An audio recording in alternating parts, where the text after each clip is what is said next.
the first memories of young people in Grange is Mom brought me as soon as I was born, and I sat in the basket beside her, or I was there while one of the ladies at our Grange was the pianist, and her daughter would always tell how she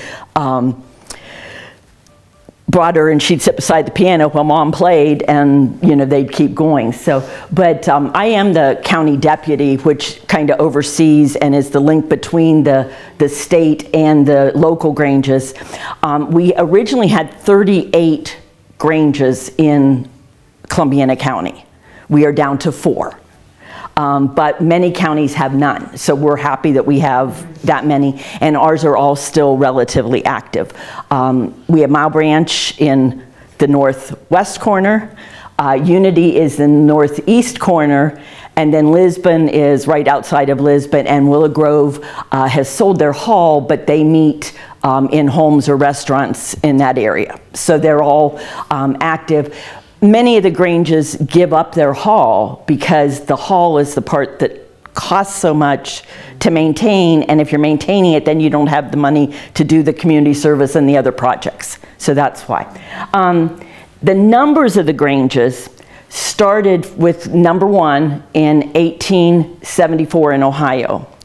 And then they are numbered consecutively as the way they were organized all the way through. So our earliest number, and I have to look them up because was Green Hill, and it was 377. So there was already 377 Granges in Ohio when the first one in Columbiana County was organized. They go through, and basically because transportation was so much different, they were very localized Granges. And they were often either named by the township or the town close to, wherever they were organized. Mile Branch is named Mile Branch because the building was literally 1 mile from the branch of the Mahoning River. So, Perry was named because of Perry Township. Willow Grove was a little community in where Willow Grove was. I'm actually closer living to Willow Grove, but I've grown up at Mile Branch. But it's been interesting to see, and when you go through the things, many of the same names that formed that Grange or was in that community are still in the same areas. Because each year we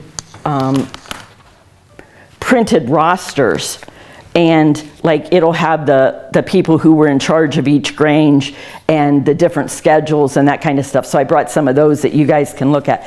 I have them back to 1936. So we don't have the really old ones that a lot of that stuff gets lost and things, but it's interesting to kind of see. There was, we've talked about Salem Grange, which was on Salem Grange Road. Often the road was named for whatever the first building was at the end of the road. So that's why you had Salem Grange Road, or you had Perry Grange Road. Yeah. There's just one in southern Ohio is just Grange Road. That's what it was called. But Salem Grange had a lot of the Zimmermans were in that Grange.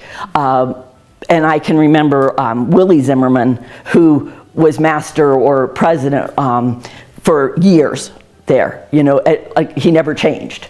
And his wife Rowena. But the different Granges, the other one we were talking about is Mount Nebo. And Mount Nebo was not always where it is now.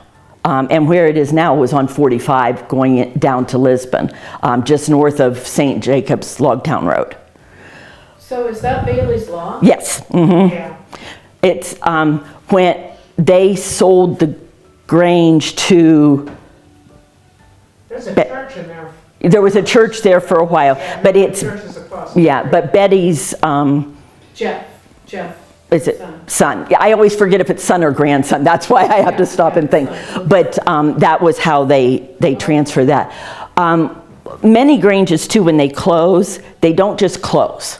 they consolidate with another Grange close, so that the people there, maybe the Grange doesn't have enough members to maintain, but they can keep their membership by coming into another Grange.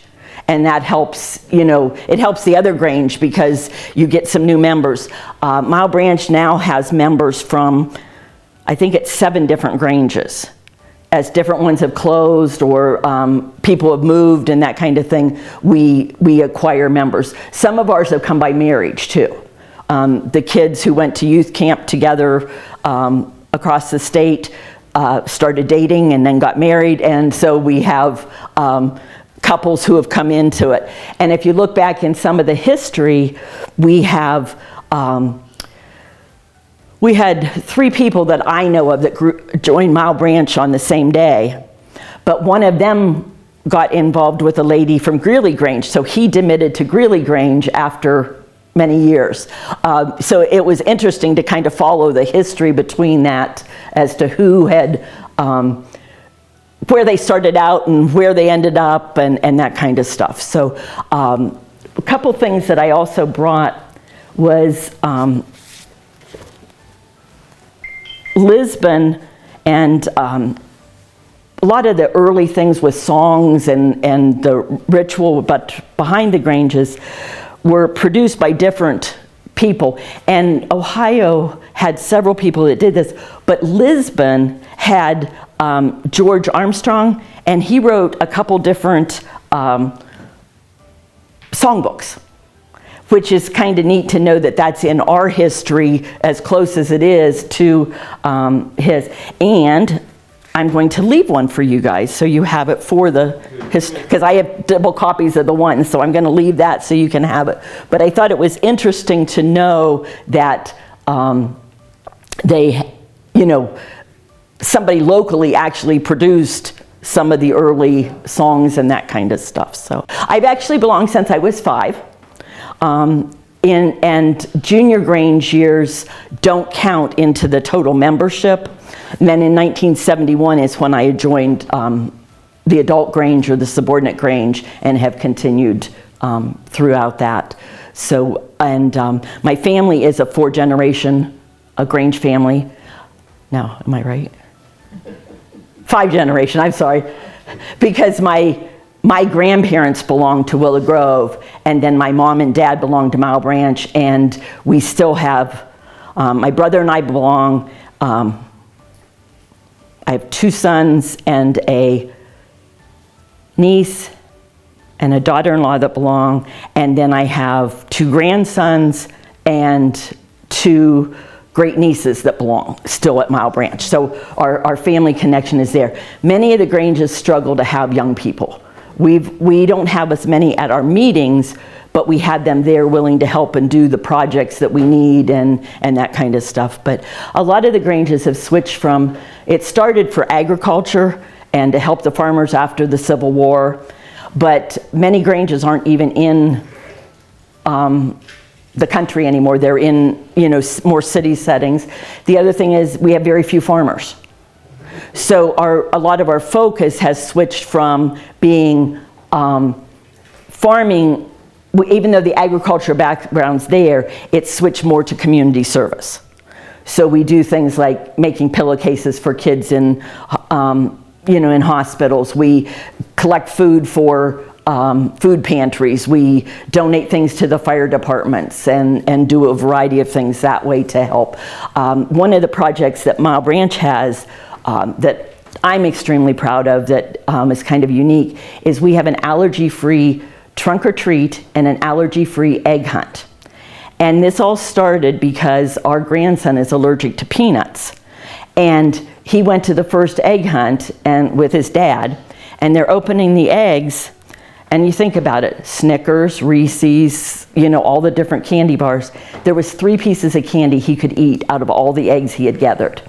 And my son said, there's got to be something better for this. And so now we do the egg hunt with all little treats like Play-Doh and whistles and stickers and that kind of stuff. So that it was a case of, there was a need and we met the need.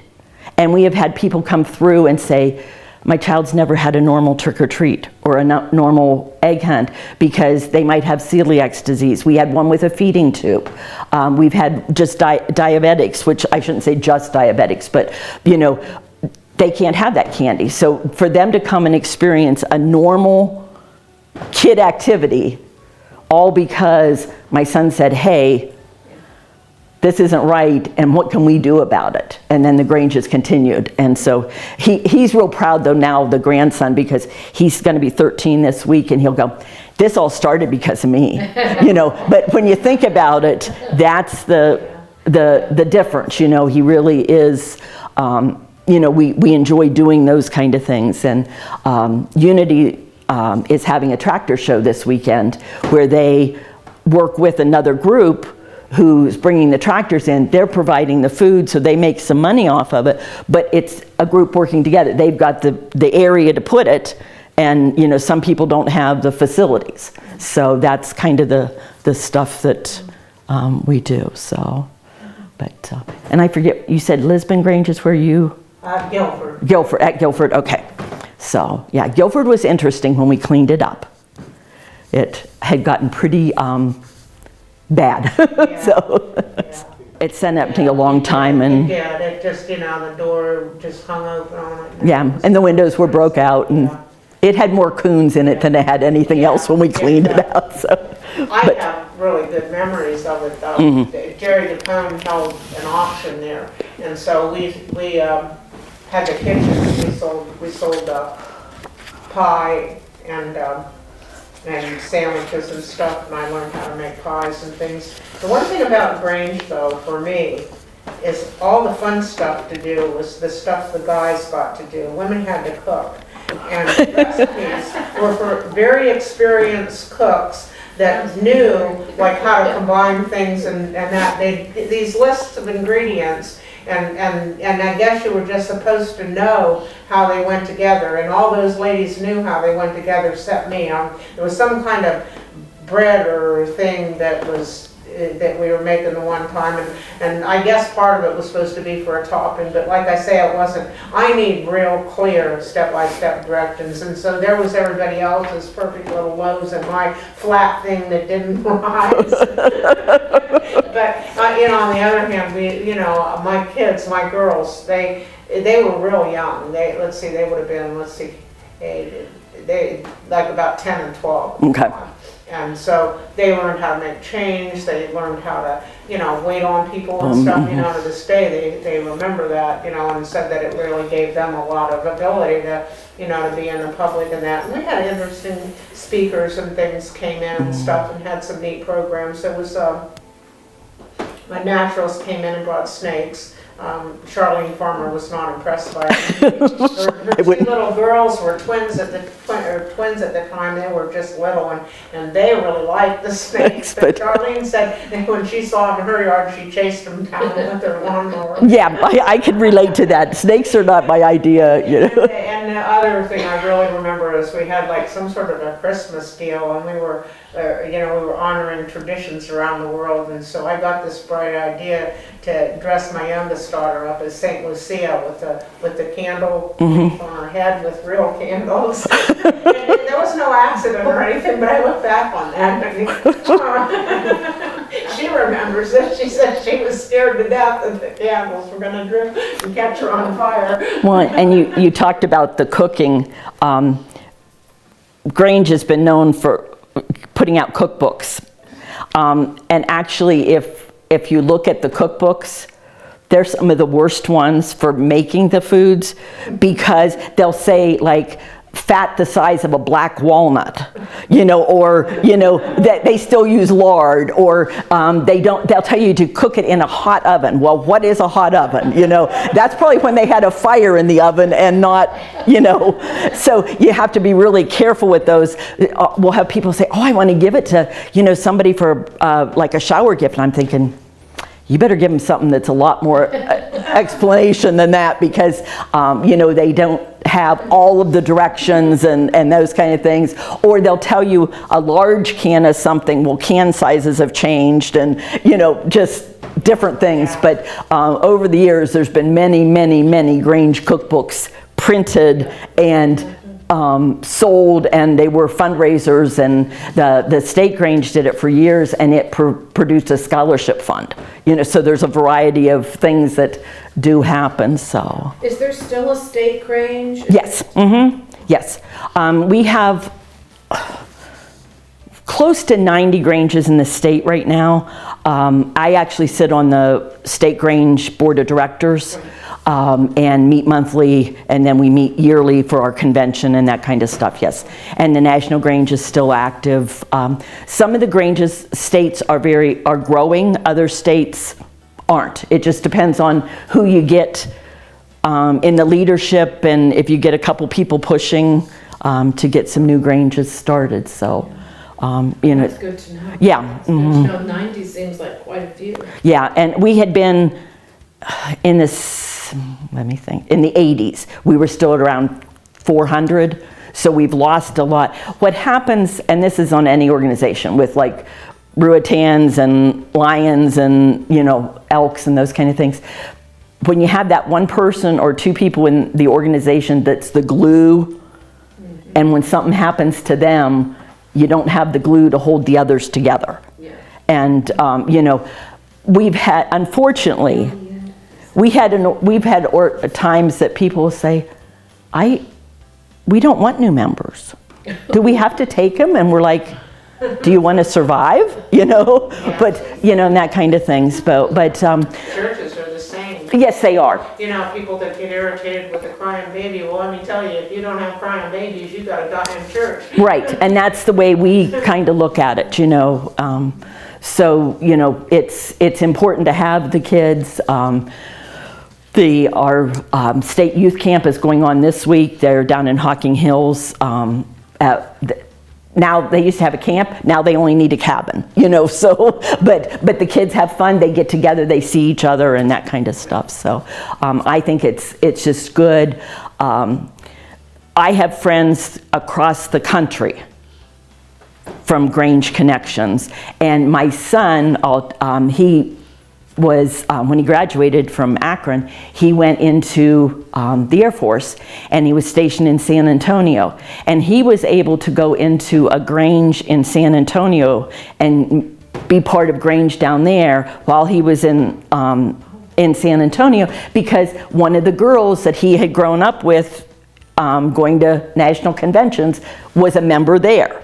And they welcomed him and stuff. So there's been times when somebody's had something break down, and you think, okay, what Grange member is close that I can, pull in something and wait till we get it fixed or whatever, that it's like a family no matter what, and we're called brothers and sisters, and that truly is the family. And my mom often shares, my dad's been deceased for 38 years, and she said it's one of the places that she always felt comfortable that she could go as a single person, where sometimes you have to go as a couple, you have to something happens, I can't go back. And she said, I always felt my friends were there and were there to support me.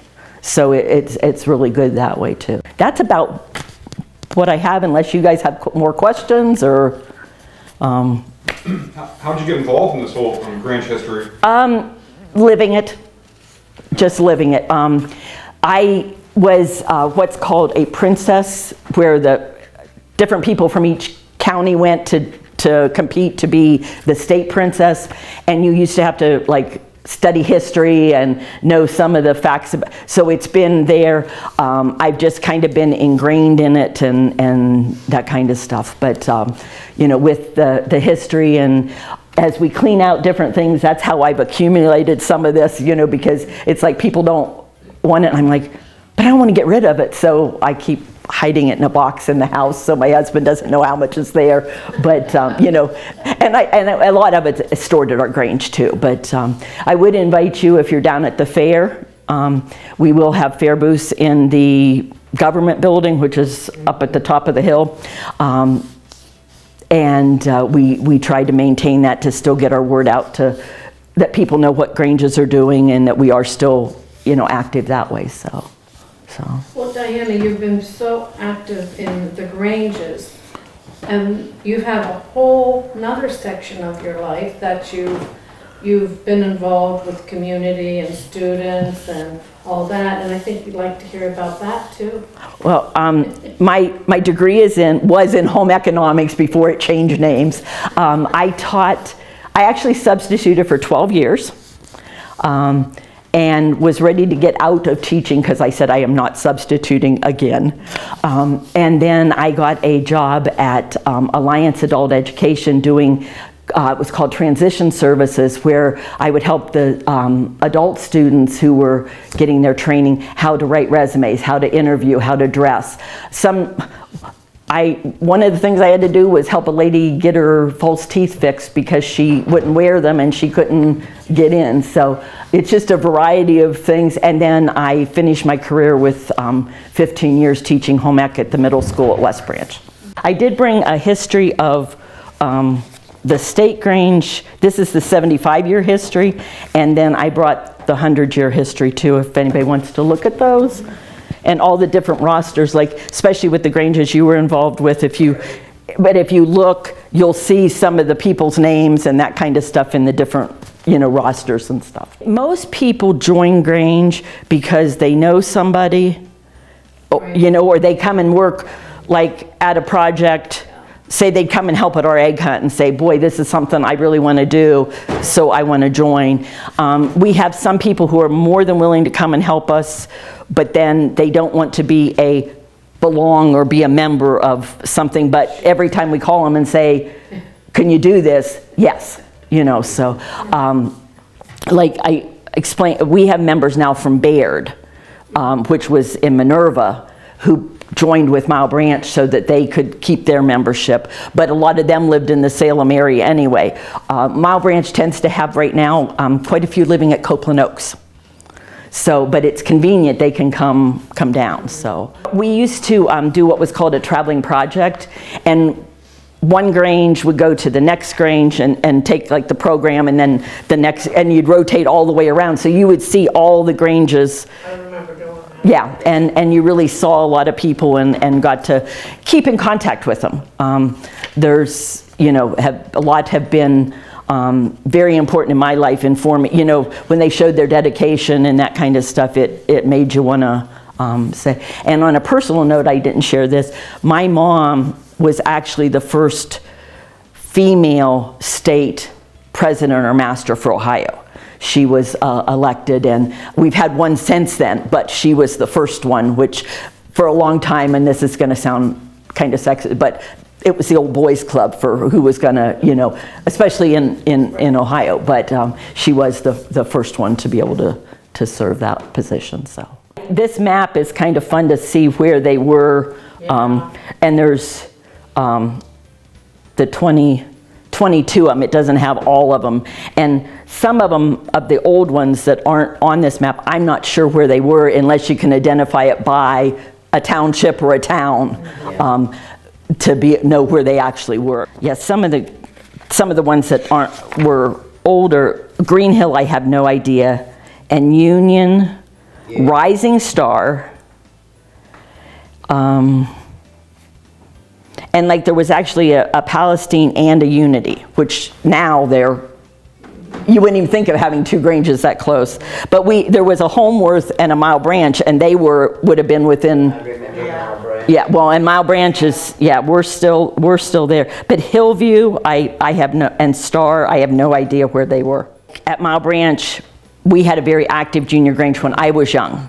But then there was a period of time we didn't have a lot. Then when my kids were active, that age, we had a good group again, so it kind of goes in cycles depending on, and stuff that way. So I do thank you for inviting me, and, enjoyed this area and that kind of stuff too. So thanks.